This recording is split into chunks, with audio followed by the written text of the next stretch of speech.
Hello everyone, welcome to my channel online GS by Diwakar. यहाँ पे देखिए हम लोग एनसीईआरटी ज्योग्राफी का जो आपका लक्ष्य सीरीज चल रही थी उसी के संदर्भ में नेक्स्ट वीडियो ये होगा, पार्ट नंबर 4 होगा, जिसमें टोटल हम लोगों ने ये सीरीज 2000 प्रश्नों का टारगेट करके चला गया है कि 6 से 12 तक टोटल जो आपकी एनसीईआरटी है ज्योग्राफी की, ठीक है, उसके टोटल प्रश्न आपको कराए जाएंगे। साथ ही साथ यहाँ पे दिल्ली एसएसबी, केवीएस, नवोदय और आपका बिहार पीजीटी, यूपी पीजीटी, यानी कि इसके साथ साथ जो है आपका जो पीसीएस और यूपीएससी में ज्योग्राफी से एनसीईआरटी से रिलेटेड जो प्रश्न पूछे गए हैं उन सारे प्रश्नों को यहाँ पे हम लोग करेंगे। अभी यहाँ पे ज़्यादातर हम लोगों ने प्रश्न कौन कौन से करने हैं, जो आपके नए बन रहे हैं उन सभी प्रश्नों को यहाँ पे यानी एमसीक्यू को कर रहे हैं। इसके बाद आपका पीवाईक्यू की सीरीज इसी में स्टार्ट होगी और टोटल 2000 प्रश्न अगर आप कंप्लीट कर ले रहे हैं तो पूरी एनसीईआरटी आपकी कवर हो जाएगी। थ्योरी पढ़ने की ज़रूरत नहीं रहेगी क्योंकि प्रश्नों को उसी तरह डिटेल में हम लोगों ने बनाया है। और आप खुद यहाँ पे देख सकते हैं कि बहुत माइन्यूट यहाँ पे आपका गलतियाँ कहीं कहीं पे मिलेगी। उन्हीं गलतियों के आधार पे प्रश्नों को सॉल्व करना, और प्रश्न जो आपके हैं वो डिटेल में सॉल्व कराए गए हैं, तो यहाँ पे आप देखिए। और साथ ही साथ जो हमारे और कोर्सेज चल रहे हैं, जैसे आपका देखिए नेट जेआरएफ का जो निश्चय बैच चल रहा है, इसको आप लोगों को ज्वाइन करना हो तो यहाँ से ज्वाइन कर सकते हैं निश्चय बैच का, ठीक है। ये आपका दिसंबर 2024 और जून 2025 के लिए है, और इसमें फुल आपका ज्योग्राफी और पेपर 1 आपका फ्री है। और यहाँ पे देखिए आपका रिकॉर्डेड लाइव दोनों मिलेगा, और ये डाउट क्लियरिंग क्लासेस यहाँ पे व्हाट्सएप पे आपको मिल जाएंगी। साथ ही साथ यहाँ पे ये सारा कोर्स आपको कैसे मिलेगा, जीएस बाय दिवाकर जो एप्लीकेशन है उसको देख लीजिए। हरियाणा असिस्टेंट प्रोफेसर के लिए संग्राम बैच चल रहा है जिसको आप ज्वाइन कर सकते हैं, ठीक है। और साथ ही साथ यहाँ पे देखिए आपका ये असिस्टेंट प्रोफेसर का जो हम लोगों ने एक सीरीज स्टार्ट करी थी, इसमें भी 2000 प्रश्न और अदर स्टेट के मिला के सारे स्टेट के जो असिस्टेंट प्रोफेसर के एग्ज़ाम हुए हैं उन सभी प्रश्नों को यहाँ पे कराए जाएंगे। अब देखिए यहाँ पे जो एप्लीकेशन है वो आप प्ले स्टोर में जाके यहाँ पे जीएस बाय दिवाकर सर्च करिएगा, वहाँ से डाउनलोड करिएगा, ठीक है। उस पर आपको टेस्ट सीरीज भी मिल जाएगी, ऑफलाइन डाउनलोड्स भी अवेलेबल है, पीडीएफ भी आप प्रिंट कर सकते हैं। यानी कि जो सुविधाएँ आप उम्मीद करते हैं वो सारी सुविधाएं आपको यहाँ पे अवेलेबल कराई गई हैं। तो आप लेट न करें, जल्दी से जल्दी वहाँ पे ज्वाइन करें। और अभी आपका टोटल ये ऑफ़र में चल रहा है। तो चलिए ज़्यादा समय न लेते हुए हम लोग स्टार्ट करते हैं ज्योग्राफी ऑफ इंडिया का जो सीरीज चल रही थी उसी को आगे कंटिन्यू करते हैं। ये सीरीज आप देख सकते हैं, ये देखिए आपके सामने पूरा मेंशन भी किया गया है। एनसीईआरटी का हिंदी इंग्लिश दोनों में है टोटल। और हम लोगों ने अब तक इसमें कितने प्रश्नों को कर लिया था, कुल 50 प्रश्नों को कर लिया था। तो एक बार आप यहाँ पे दोबारा से मैं दिखाते हुए चल रहा हूँ कि कितने टोटल प्रश्न आपके करा दिए गए हैं, ठीक है ना। और ये सभी प्रश्न आपको डिटेल में कराए गए हैं, तो आप वहाँ से जाके देख लीजिएगा। और जो हमारा टेलीग्राम चैनल है उससे ज़रूर जुड़ जाएं, वहाँ पे आपका इसका पीडीएफ मिल जाएगा, ठीक है। टेलीग्राम चैनल आपको कहाँ से मिल जाएगा, ऑनलाइन जीएस बाय दिवाकर आप सर्च कर लीजिएगा, वहाँ पे आपको टेलीग्राम मिल जाएगा और वहाँ से जाके जुड़ जाइएगा, ठीक है ना। तो चलिए यहाँ पे हम लोग स्टार्ट करते हैं इसको। चलिए ये क्वेश्चन देखिए, क्वेश्चन नंबर 51। यहाँ पे आपका जो दिया गया पश्चिमी तट के बारे में, ठीक है, यानी पश्चिमी घाट। और ये आप देख सकते हैं ये वाला पश्चिमी घाट होता है, ये आपका पूर्वी घाट है। इसके संदर्भ में देखिए पश्चिमी घाट पश्चिमी घाट तथा अरब सागर के बीच स्थित एक विस्तृत मैदान है कौन, जो वेस्टर्न कोस्ट है, ये आपका sandwich between the western Ghat and Arabian sea broader plain, ठीक है ना। इसके बाद देखिए यहाँ पे कौन सा दिया गया, इनकरेक्ट स्टेटमेंट कौन सा है इसमें जो आपका मेंशन किया गया है।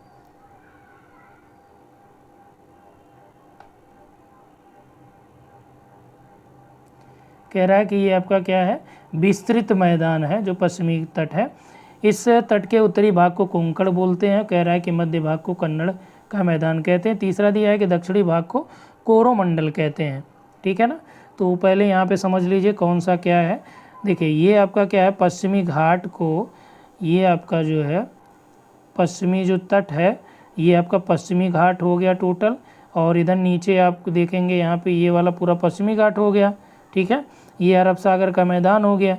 इसके बीच जो आपका फैला हुआ वो कौन सा तट है, इसको हम लोग क्या बोलते हैं, ये पश्चिमी तटीय क्षेत्र है या पश्चिमी तटीय मैदान है, ठीक है ना। और ये आपका पश्चिमी घाट हो गया, इधर आपका अरब सागर हो गया। लेकिन ये कह रहा है कि विस्तृत मैदान है, तो ये विस्तृत पेटी नहीं है बल्कि क्या संकीर्ण क्षेत्र है, संकीर्ण पेटी है। 16 से 28 किलोमीटर की इसकी चौड़ाई है लगभग, बहुत ज़्यादा चौड़ी भी नहीं है, ठीक है ना। जबकि जो आपका दूसरा दिया गया है कि इस तट के उत्तरी भाग को कोंकण और मध्य भाग को कन्नड़ कहा जाता है। तो यहाँ पर देखिए आपका सबसे पहले गुजरात के पास काठियावाड़ का तट हो जाता है, ठीक है। फिर आपका जो है कोंकण तट हो गया, फिर कन्नड़ या कनारा या कनारी तट हो गया, ठीक है ना। और यहाँ पे आपका कौन सा मालाबार तट हो गया। तो कह रहा है दक्षिण भाग को कोरोमंडल कहते हैं, तो कोरोमंडल ये पूर्वी तट वाला क्षेत्र हो जाएगा, ठीक है। यहाँ पे आपका तमिलनाडु का कोरोमंडल होता है। मालाबार किसका हो जाएगा, केरल का हो जाएगा, ठीक है। कर्नाटक और गोवा का ये आपका आगे यहाँ पे कनारा, कन्नड़ या कनारी का तट बोलते हैं। ये ऊपर वाला जो आपका कोंकण का तट हो जाएगा। इधर आपका गुजरात के पास काठियावाड़ आदि तटों के नाम से भी इसको जानते हैं। और अलग अलग पे और ज़्यादा डीप अब जाएंगे जब आप, तो गोवा के पास जो अलग उसका तट हो जाएगा। तो सबका नाम और छोटा छोटा तो वो आप जानते हैं। जैसे यहाँ पे आपका कोरोमंडल हो गया और उत्तरी सरकार होता है। तो आंध्रा के पास आंध्रा का तट, ठीक है। और यहाँ पे आपका उड़ीसा के पास उड़िया का तट, बंग तट। तो वैसे यहाँ पे भी आपका और छोटे छोटे क्षेत्रों में इसको डिवाइड किया जाता है। तो ये आपका क्लियर हो गया। तो इसमें कह रहा है कि कौन सा गलत है, ये मिल जाएगा आपको, बी ऑप्शन यहाँ पे करेक्ट हो जाएगा, ठीक है ना। आगे आ जाइए 52। पूर्वी तट या ईस्टर्न कोस्ट के बारे में कह रहा है, यह काफ़ी संकीर्ण और छोटा है। तो ये आपका ज़्यादा संकीर्ण नहीं है बल्कि क्या है, ये विस्तृत है अपेक्षाकृत वेस्टर्न कोस्ट के, ठीक है। उत्तरी भाग में उत्तरी सरकार, दक्षिणी में कोरोमंडल इसको कहते हैं, तो ये ठीक है। पूर्वी तट पर महानदी गोदावरी, कावेरी, कृष्णा जैसी नदियों के एस्चुरी का निर्माण करती हैं। ये एस्चुरी नहीं बनाती हैं बल्कि क्या बनाती हैं, ये डेल्टा का निर्माण करती हैं, ठीक है ना। पूर्वी तट पर स्थित जो चिल्का झील है भारत में खारे पानी की सबसे बड़ी झील है। तो जो चिल्का झील है ये आपका कहाँ पे है, उड़ीसा में है, ठीक है ना। तो ये आपका यहाँ पे सैलाइन वाटर की सबसे बड़ी लेक है उड़िया में या उड़ीसा में जो आपका है। तो इसमें इनकरेक्ट आपको ढूंढना है, तो इनकरेक्ट कौन सा हो जाएगा, 1 और 3 यहाँ पे आपका क्या हो गया, इनकरेक्ट हो गया है, ठीक है ना। तो 52 का जो करेक्ट हो जाएगा वो बी ऑप्शन, यानी इनकरेक्ट जो हो जाएगा वो 1 और 3 हो जाएगा, ठीक है। और ये आपका 2 और 4 जो आपका करेक्ट ऑप्शन होगा। नेक्स्ट आ जाइए 53। थोड़ा स्पीड में चलते हैं और ज़्यादा डिटेल में, इसमें भी इनकरेक्ट आपको ढूंढना है। लकादीव है, मिनिकाय है और एमिनी द्वीप है। इनका नाम बदलकर 1975 में लक्षद्वीप रखा गया। 1975 में कह रहा है कि लक्षद्वीप में इसको शामिल करा गया। तो 1975 में नहीं बल्कि 1973 में किया गया था। लकाद्वीप, मिनिकाय, एमिनी द्वीप, इन सभी को लक्षद्वीप के अंतर्गत इंक्लूड कर लिया गया था, ठीक है ना। इसके बाद देखिए लक्षद्वीप समूह 32 वर्ग किलोमीटर क्षेत्र में फैला हुआ, तो ठीक है। लक्षद्वीप का प्रशासनिक मुख्यालय कवरत्ती है, ठीक है। पिटली द्वीप यहाँ मनुष्य का निवास नहीं है, वहाँ पे पक्षी अभयारण्य है। तो एकमात्र जो आपका पक्षी अभयारण्य इधर ये साइड आपका यानी कि जो द्वीपीय क्षेत्रों में है वो आपका कौन सा हो गया, लक्षद्वीप पे है। इसका क्या नाम है, पिटली द्वीप पे यहाँ पे आपका ये अभयारण्य है, ठीक है ना। तो 53 का जो इनकरेक्ट हो जाएगा वो पहला ही ऑप्शन होगा और सब यहाँ पे आपका सही हो जाएगा, ठीक है ना। अभी 2 आपका इसको मैच कराने के लिए जो 54 में देखिए, अंडमान और निकोबार द्वीप समूह निमज्जित पर्वत श्रेणियों में है। निमज्जित का मतलब क्या हो गया, सबमरीन माउंटेन है जो महासागरों में डूबा हुआ है। आप इसको इस तरह से, जैसे सबमरीन आपकी पनडुब्बियाँ होती है ना, तो वो महासागरों में नीचे डूबी हुई चलती हैं। तो वैसे ही निमज्जन का मतलब क्या हो गया, ऐसा पर्वत जो क्या हो, महासागरों में डूबा हुआ या धंसा हुआ हो, ठीक है ना। निमज्जन और उन्मज्जन 2 तरह से आपके प्रश्न पूछे जाएंगे, ठीक है ना। तो ये आप ध्यान रखिएगा। तो ये आपका निमज्जित पर्वत श्रेणियाँ हैं। आप जानते हैं कि जो इधर आपका यहाँ पे अराकानियोमा की पहाड़ियाँ हैं म्यांमार वाली, यही आगे आते हैं और इन्हीं को हम लोग क्रमशः जो है अंडमान निकोबार द्वीप समूह का नाम भी देते हैं, क्योंकि ये एक कटकों के रूप में या एक पहाड़ियों के रूप में यहाँ पे है। तो ये आपका ठीक है। ये द्वीप विषुववृत्त के समीप है, ये भी ठीक है। भारत का एकमात्र सक्रिय ज्वालामुखी जो आपका अंडमान निकोबार में है, बैरन द्वीप पे स्थित है।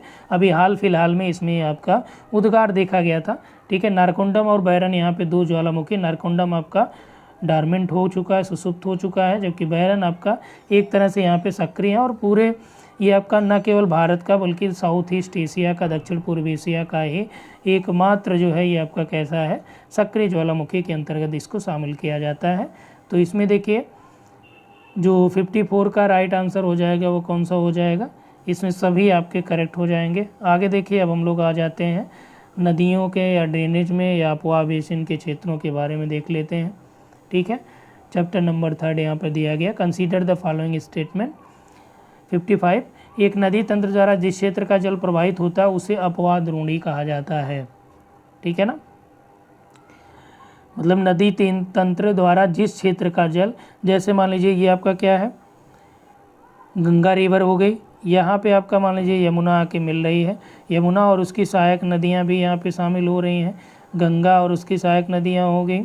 ठीक है ना, अब इसका जो बेसिन एरिया होगा किसका, गंगा रिवर का, वो बेसिन एरिया कौन सा, ये पूरा मिला के बेसिन एरिया होगा, क्योंकि जो मुख्य नदी है यहाँ पे जितने भी क्षेत्रों से जल वहाँ तक जाता है उसके बेसिन के अंतर्गत वो शामिल किया जाता है। तो ये सारा एरिया कौन सा हो जाएगा, गंगा का बेसिन हो जाएगा। यमुना के बेसिन की बात होगी तब यमुना का यहाँ पे हो जाएगा। ठीक है ना, तो ये कंप्लीट रूप से इसीलिए सबसे बड़ा जो बेसिन क्षेत्र के अंतर्गत इंडिया में वो आपका गंगा रिवर बेसिन क्षेत्र को ही इंक्लूड किया जाता है। तो ठीक है, समझ में आई बात। आगे देखिए, any elevated area that separated to drainage basin is known as water divide. कह रहा है कि कोई भी ऊंचा क्षेत्र जो दो पड़ोसी अपवाह द्रोणियों को एक दूसरे से अलग करता है वो जल विभाजक कहलाता है। ठीक है, तो इसका मतलब क्या हुआ कि मान लीजिए ये ऊंचा वाला क्षेत्र है, जैसे आप एकदम एग्जाम्पल के तौर पे समझिए सिंधु नदी और गंगा नदी। सिंधु नदी आपके यहाँ से यहाँ के इसकी सहायिकाएँ इधर से आपकी घूम जाती हैं, गंगा रिवर आपके यहाँ तक आती है, इधर से जाती है, और प्रायद्वीपीय क्षेत्र यहाँ से आता है। और भारत में जो आपका वाटर डिवाइडर बना है वो इस तरह से बनाया गया है, ऐसे करके। ठीक है ना, ये आपका ऐसे है। ठीक, इंडिया का जो वाटर डिवाइडर है, तो ये इसलिए क्यों बनाया गया है, क्योंकि यहाँ पे आपका अरावली वाला क्षेत्र आ जाता है। ठीक है, तो इधर की नदियाँ इधर अपना जल अपवाह करती हैं, इधर की नदियाँ इधर अपना जल ले जाती हैं। तो यानी कि ये बीच वाला जो पार्ट है वो क्या करता है, एक वाटर डिवाइडर जल विभाजक का काम करता है। तो इसमें आपका दोनों सही हो जाएंगे, करेक्ट आंसर। 56 में देखिए, they are consider the following statement. कह रहा है कि विश्व की सबसे बड़ी अपवाह द्रोणी अमेजन नदी की है। ठीक है, तो अमेजन नदी की सबसे बड़ी अपवाह द्रोणी है, तो ये आपका करेक्ट है। भारत में सबसे बड़ी जो अपवाह द्रोणी है वो गंगा नदी की है।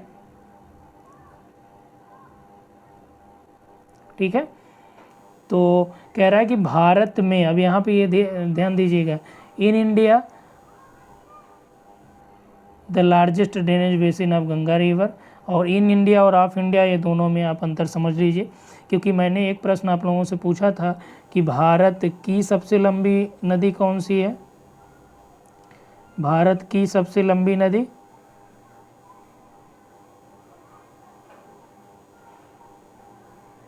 और भारत में सबसे लंबी नदी।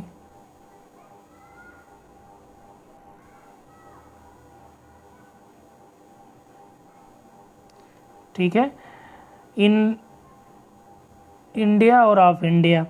ठीक है, ऑफ इंडिया का मतलब क्या हो गया, भारत की और भारत में।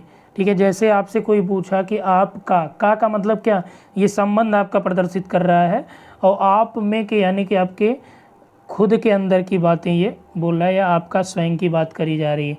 तो भारत में यानी कि आपका इंडिया में जिसकी ओरिजिन हो, तो ये आपका जब इन इंडिया आ जाएगा तब आपका गंगा रिवर हो जाएगा, और जब ऑफ इंडिया आ जाएगा भारत की यानी कि भारत से संबंधित, तो यहाँ से जो जाने वाले हैं उसको यहाँ पे इंक्लूड कर लिया जाएगा। ठीक है ना, तो इसके लिए यहाँ पे आपका क्या हो जाएगा, सिंधु रिवर, और इसका पूरा डिटेल भी हम लोगों ने दिया था। ठीक है ना, क्योंकि जो बाहर से भारत से होते हुए बह रही है, ठीक है ना, वो यहाँ पे शामिल करी जाती है। तो इसके अंतर को आप लोगों ने ठीक है ना, तो ये आप समझ गए होंगे। तो यदि हम लोग बात करें तो गंगा भारत में सबसे बड़ी अपवाह द्रोणी ये आपकी गंगा नदी है। ठीक है, तो इन दोनों में अंतर आप समझिएगा। तो इसमें आपका जो है करेक्ट हो जाएगा, दोनों आपका 57 में आ जाइए। भारत में अपवाह तंत्र के संदर्भ में निम्नलिखित कथनों पर विचार करिए। इसका नियंत्रण मुख्य रूप से भौगोलिक आकृतियों के द्वारा होता है। ठीक है, इसका नियंत्रण मुख्यतः किसके द्वारा? भौगोलिक आकृतियों के द्वारा है। It is mainly control by the broad relief feature. ठीक है, 57 नंबर। तो ये आपका करेक्ट हो जाएगा। भारत के दो मुख्य भौगोलिक क्षेत्रों से उत्पन्न होने के कारण हिमालय तथा प्रायद्वीपीय नदियाँ एक दूसरे से भिन्न हैं। तो ये भी आपका करेक्ट है यहाँ पे कि भारत के दो मुख्य भौगोलिक क्षेत्रों से उत्पन्न होने के कारण हिमालयी और प्रायद्वीपीय नदियाँ एक दूसरे से भिन्न हैं। ये भी आपका ठीक है। Part from originating from the two major physiographic region of India, the Himalayan and peninsular river are different from each other. ठीक है, अब यहाँ पे देखिए आपका कह रहा है कि अलग अलग क्षेत्रों से उत्पन्न होने के कारण हिमालय और प्रायद्वीपीय नदियाँ एक दूसरे से भिन्न है। और नेक्स्ट आपका दिया है कि मुख्यतः भौगोलिक आकृतियों के द्वारा होता है। भारत का जो अपवाह तंत्र है, इस संदर्भ में आपको यहाँ पे विचार करना है। ठीक है, तो यहाँ पे करेक्ट कौन सा हो जाएगा? ना तो ये इनकरेक्ट की बात कर रहा है। ठीक है, क्योंकि यहाँ पे दोनों चीज़ें सही है। किसी भी क्षेत्र का अपवाह तंत्र जो होता है वो वहाँ की भौगोलिक स्थिति के द्वारा ही नियंत्रित किया जाता है। ठीक है, ये आपको भली भांति पता है। हिमालयी नदियों के बारे में आप समझिए 58 नंबर में। चलिए, यहाँ पर दिया गया 12 नदियाँ, इनमें वर्ष भर पानी भरा रहता है। वर्षा के साथ साथ ऊंचे पर्वतों से पिघली हिम से भी जल की आपूर्ति इसमें होती रहती है। तो 12 नदियाँ क्या होती हैं? यानी कि ऐसी नदियाँ जिनको पेरेनियल रिवर बोला जाता है, वहाँ पे क्या होता है? पूरे वर्ष भर जो है पानी भरा रहता है। तो करेक्ट है, हिमालयी नदियों में ऐसा होता है। वर्षा के साथ साथ ऊंचे पर्वतों से पिघली हिम भी इसमें आती रहती है जल के रूप में, ये भी करेक्ट है। ठीक है ना। आगे देखिए, तीव्र अपर्दन भारी मात्रा में सिल्ट और बालू का संवहन भी ये करती हैं, ये भी सही है। ऊपरी भागों में विसर्ग बनेगा, गोखुर झील एवं मुहाने पर पूर्ण विकसित डेल्टाओं का निर्माण होता है। तो ऊपरी भागों में विसर्प नहीं बनता है, बल्कि आपका इसके मध्यवर्ती भागों में या प्रौढ़ अवस्था में जो वहाँ पे आपके विसर्प बनेंगे, गोखुर झील बनेगा। ठीक है, तो मध्य या निचले भागों में ही इन सभी चीज़ों का निर्माण होता है। ऊपर आपका ग्रैंड कैनियन बनेगा, वी शेप्ड वैली बनेगी। तो ये सारी चीज़ें वहाँ पे ऊपर देखने को मिलेंगी। तो ये इनकरेक्ट हो जाएगा। 1, 2, 3 करेक्ट होगा, तो इसमें बी ऑप्शन करेक्ट हो जाएगा। आगे आ जाइए 59। प्रायद्वीपीय नदियों के बारे में दिया गया है कि मौसमी नदियाँ प्रवाह वर्षा पर निर्भर करता है, are dependent on monsoon river and the year to form. यहाँ पे दिया गया मौसमी नदियाँ तथा प्रवाह वर्षा पर निर्भर करती हैं। तो ये ठीक है, क्योंकि जो आपकी प्रायद्वीपीय नदियाँ होती हैं ये क्या करती हैं? वर्षा आधारित नदियाँ होती हैं अधिकांश इसमें, और गर्मी में आप जानते हैं ज़्यादातर ये सूख जाती हैं, इनकी लंबाई कम होती है और छिछली होती है। तो ये भी आपका यहाँ पे करेक्ट है।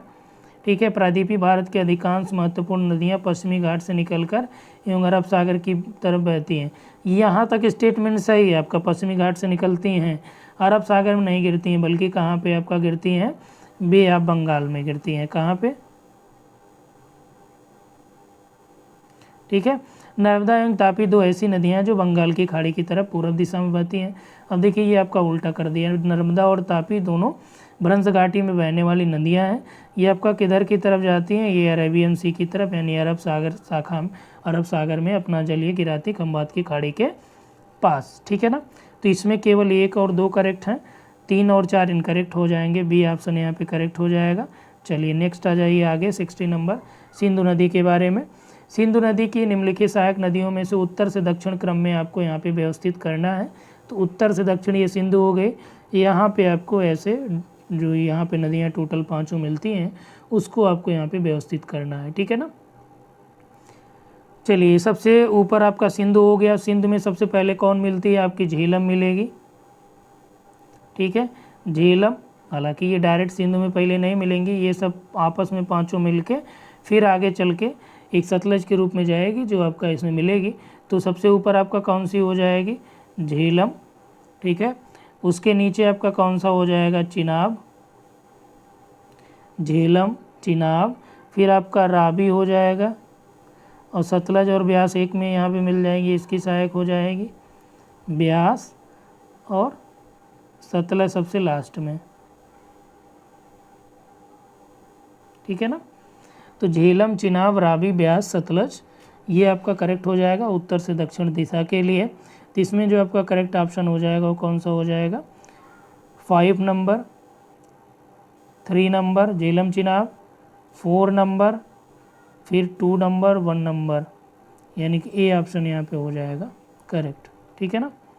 चलिए आगे आ जाते हैं। नेक्स्ट है 71, निम्नलिखित में आपको विचार करना है।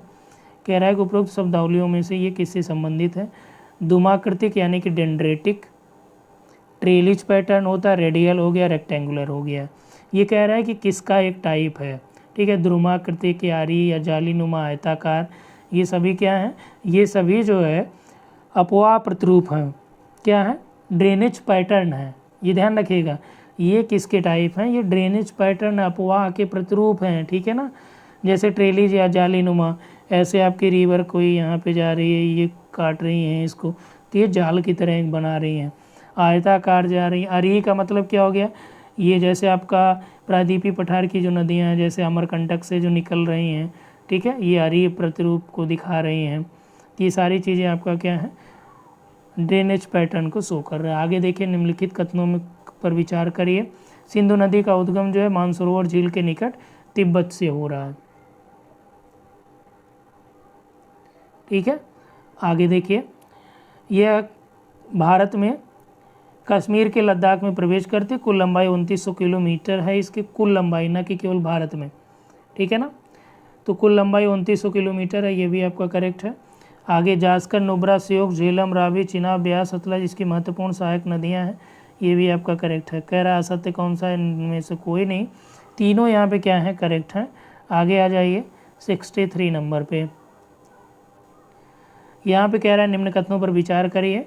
जो सिंधु जल समझौता हुई थी, इसकी संधि जो है 1960 में भारत, पाकिस्तान और अफगानिस्तान के बीच हुई थी, ऐसा इसमें मेंशन किया गया है। ठीक है, तो इसमें अफगानिस्तान नहीं है, बल्कि कौन है, भारत और पाकिस्तान के बीच ही सिंधु जल समझौता किया गया था। तो पहला इनकरेक्ट हो जाएगा। दूसरा देखिए, इसके अनुसार भारत इस नदी के प्रक्रम संपूर्ण जल का 20%, अफगानिस्तान पाकिस्तान 40% का उपयोग करेंगे। ठीक है ना। तो भारत इस समझौते के तहत केवल जो है संपूर्ण जल का 20% यूज करेगा। ठीक, तो ये आपका यहाँ पे करेक्ट हो जाएगा। और 80% जो आपका पाकिस्तान के पास जाएगा, तो ये अफगानिस्तान इसमें इंक्लूड नहीं है। भारत इस जल का उपयोग पंजाब, हरियाणा, राजस्थान के दक्षिण पश्चिम भागों में सिंचाई के लिए करता है, तो ये आपका करेक्ट है। ठीक है, इसमें सी ऑप्शन हो जाएगा करेक्ट 63 का। आगे आ जाइए नेक्स्ट में 64, गंगा नदी तंत्र के बारे में समझिए। भागीरथी, अलकनंदा उत्तराखंड के देवप्रयाग में मिलती हैं, जिसके बाद गंगा कहलाती है। तो देवप्रयाग का मतलब क्या हो गया, DAB, अलकनंदा और भागीरथी। ठीक है। रुद्रप्रयाग में कौन कौन सी नदियाँ, राम, RAM, ए से आपका अलकनंदा हो गया, M से आपका मंदाकिनी हो गया। ठीक है। कैप, KAP, कर्णप्रयाग में कौन सा मिलता है, अलकनंदा और पिंडार आके मिलती हैं कर्णप्रयाग में। ठीक है, कर्णप्रयाग हो गया, रुद्रप्रयाग हो गया और देवप्रयाग हो गया। चलिए आगे देखिए, यमुना, घाघरा, गंडक, कोसी इसकी प्रमुख सहायक नदियां हैं, तो ये भी आपका ठीक है। गंगा भारत की सबसे बड़ी नदी है, तो गंगा भारत की सबसे बड़ी नदी है। ठीक है। हरिद्वार के पास गंगा मैदानी क्षेत्रों में प्रवेश करती है, ये भी आपका ठीक है। तो ये Ganga is the longest river of India. Haridwar के पास गंगा मैदानी क्षेत्रों में प्रवेश करती है, तो ये भी आपका ठीक है, इसमें सभी सही हैं। नेक्स्ट आ जाइए, निम्नलिखित कथनों पर विचार करिए। यमुना नदी गंगा नदी की मुख्य सहायक नदी है।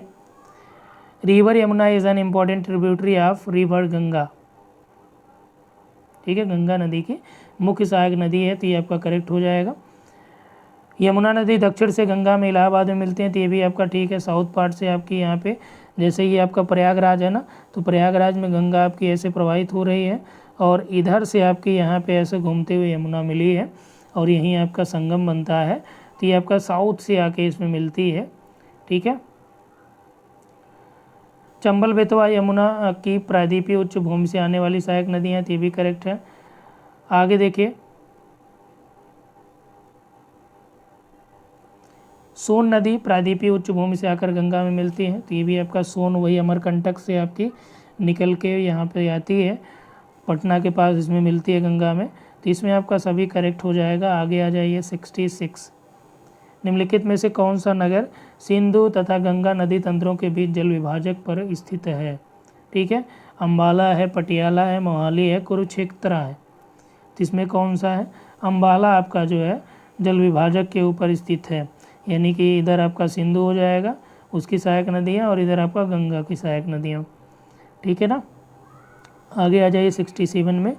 यहाँ पे आपका दिया गया निम्न कथनों पर विचार करिए। ये नदी हिमालय के, अब इसमें से ये जो नदियाँ दी गई इस नदी के बारे में ये तीनों ऑप्शन करेक्ट हैं।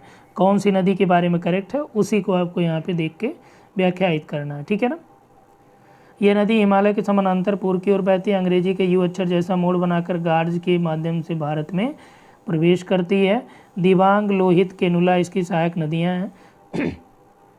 तो ये किसके बारे में बात करी जा रही? ब्रह्मपुत्र के बारे में। ठीक है ना।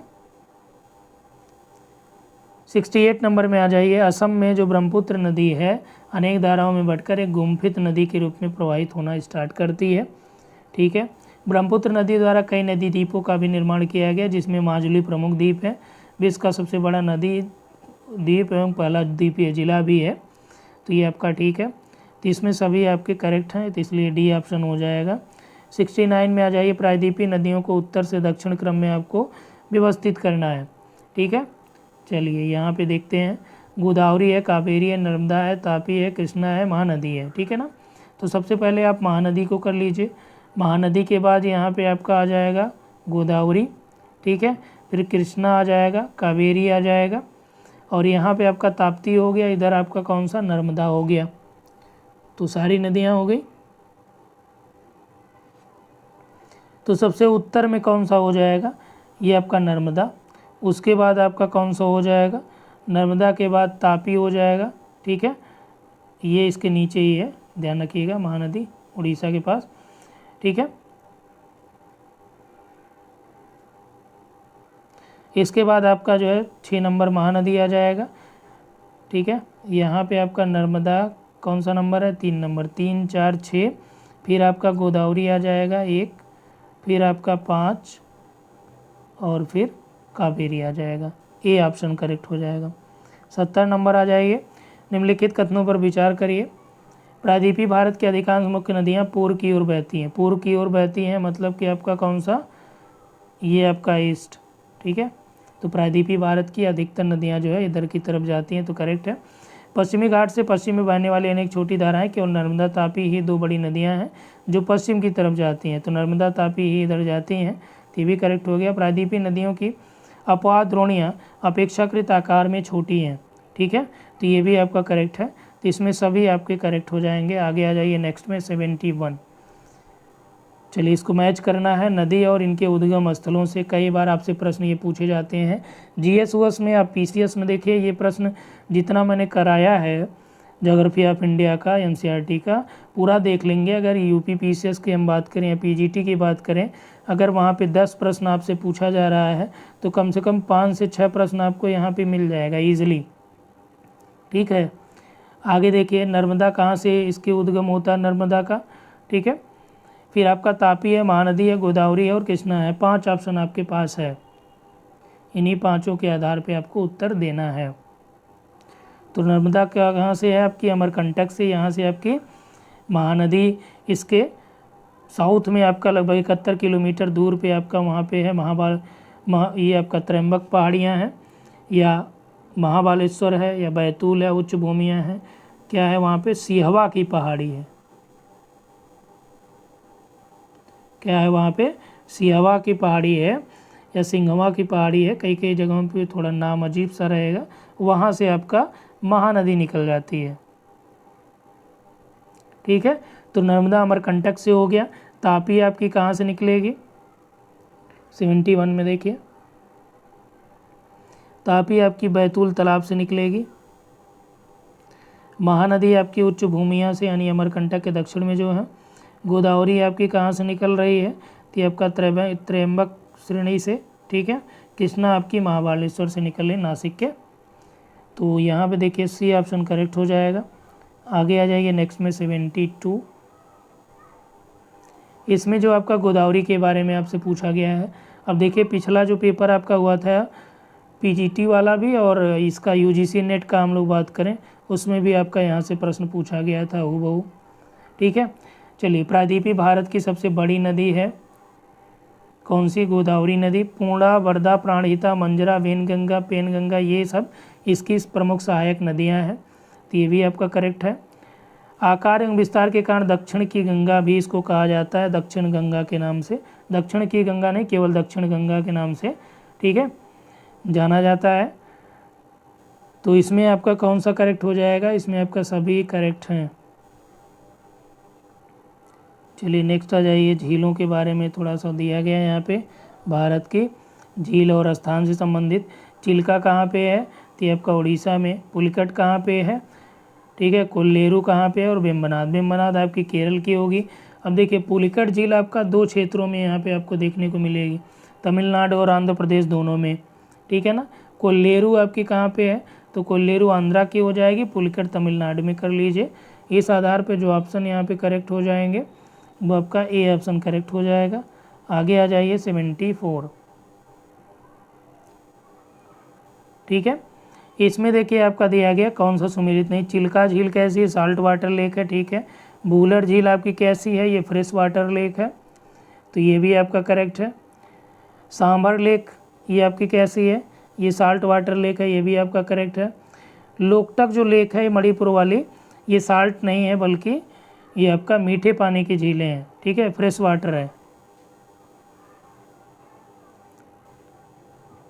ठीक है। 74 डी यहाँ पे आपका इनकरेक्ट हो जाएगा। 75 देख लीजिए, और ये आपका इस वीडियो का लास्ट प्रश्न भी होगा 75। इसके बाद आपका हम लोग टोटल 115 प्रश्न यहाँ से पूरी ज्योग्राफी ऑफ इंडिया के एनसीईआरटी है, ठीक है ना। चिल्का भारत की सबसे बड़ी खारे पानी की झील है, ठीक है, लार्जेस्ट झील है चिल्का भारत की, तो ठीक है। मीठे पानी की सबसे बड़ी झील भारत में बूलर झील है, ये भी ठीक है। केबुलमजुआ राष्ट्रीय उद्यान जो कि तैरता हुआ राष्ट्रीय उद्यान है वह लोकटक झील में स्थित है, कहाँ पे, मणिपुर वाला एरिया हो जाएगा, ये भी ठीक है। अब देखिए यहाँ पे दिया गया कौन सा असत्य है, चिल्का, पुलिकट व कोल्लेरू पश्चिमी तट पर लैगून का उदाहरण है, तो कोल्लेरू पश्चिमी नहीं पूर्वी तट पे ही है, कहाँ पे, आंध्र प्रदेश में, ठीक है। चिल्का, पुलिकट और कोल्लेरू ये तीनों, चिल्का आपकी कहाँ पे है, उड़ीसा वाली हो गई, पुलिकट आपकी आंध्र प्रदेश और तमिलनाडु की, कोल्लेरू आपकी आंध्रा की है। तीनों कैसी हैं, ये तीनों जो है लैगून लेक हैं, ठीक है। तो इसमें केवल 4 आपका इनकरेक्ट हो जाएगा और सभी यहाँ पे सही हो जाएंगे, ठीक है ना। तो 75 टोटल हम लोगों ने देख लिया। इसके बाद नेक्स्ट जो हम लोग देखेंगे वो आपका क्लाइमेट से स्टार्ट करेंगे, और इसके बाद क्लाइमेट से स्टार्ट करते हुए टोटल आपका लास्ट कर देंगे, यानी कि पूरा ख़त्म हो जाएगा ज्योग्राफी ऑफ इंडिया। इसके बाद इसकी थ्योरी पे भी वीडियो हम लोग ला रहे हैं, कुछ वीडियो आपको प्रोवाइड कराए गए हैं, कुछ आगे आपको मिलेंगे, ठीक है ना। तो यहाँ पे इतना ही, थैंक यू।